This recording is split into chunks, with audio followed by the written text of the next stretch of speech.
Hi there. Welcome to Hourglass Workshops and Conversations with Nancy and Cheryl. I'm Nancy Burns. I'm an acupuncturist in San Jose, California.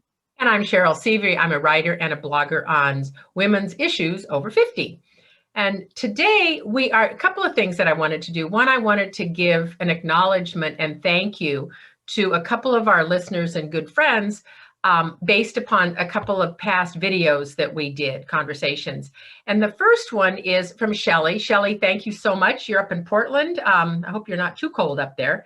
But we did a video a couple of weeks ago on regrets and, having regrets and dealing with our own personal regrets. And she sent a really, really nice quote that she found that makes a lot of sense. And it's give the gift of your absence to those who do not appreciate your presence.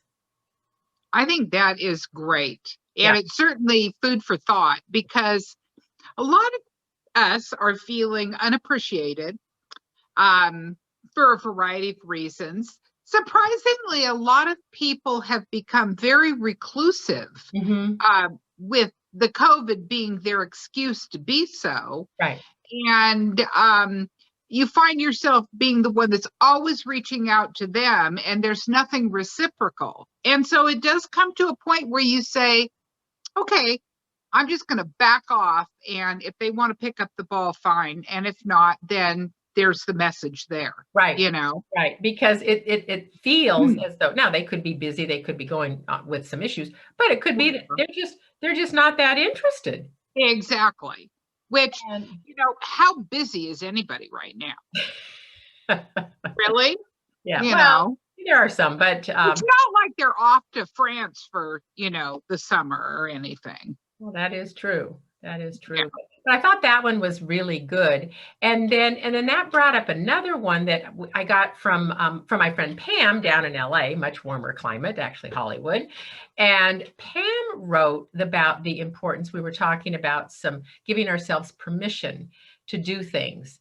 And hers was just, why don't we allow ourselves to give ourselves permission to do the things that we enjoy? Why don't we? Yeah. And I know that one of mine, and I think it came about in our conversation, was about permission to read during the day. I am just not a daytime reader. I always thought that reading was such an indulgence during the day, and that I could be doing things. And I brought that up at a recent a group of women, and several totally agreed with me about that. And they said they have to wait until they get their productive hours in, whatever those are. And then they feel comfortable to read. And this was from a retired woman. Yeah. That's so funny. I even asked my mom, I said, are you reading anything? Do you read during the day? And she says, no. And I said, why? She goes, well, I feel like I should be doing something. She's 93, for heaven's sakes, How much does she need to be doing? Right. Albeit it is quite a bit slower than it used to be, but and then I was talking to my sister-in-law this morning, and she's going to retire at the end of the year. And I said, well, what are you going to do to keep yourself busy? And she says, oh, I'm going to take up a hobby and I'm going to do something else. And she says, and maybe I'll actually sit down and read during the day. And I thought, good for you. I mean, it's when our brain is most conscious. Right. Reading a paragraph 5 times on 5 subsequent nights is really not an effective way to read anything, You've hit my method of reading books very slowly. Yeah, exactly. It does savor the book, though. Yes. It's a good way to savor. That's right. But what things are we not giving ourselves permission to do or not do? And, and I think kind of back to the, when we're constantly reaching out, we feel like we're not getting anything reciprocated.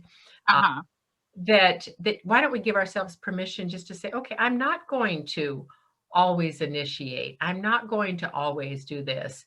And, if in fact we're doing it, just to give ourselves permission to take care of ourselves. Yeah. And not do something because you have to, do something because you want to. Right. Yeah. And there's a fine line between doing something out of love and then, when it feels like it's not appreciated, suddenly it becomes doing it out of obligation and it slides into doing it from resentment. Yeah. And that is just not a healthy place to be.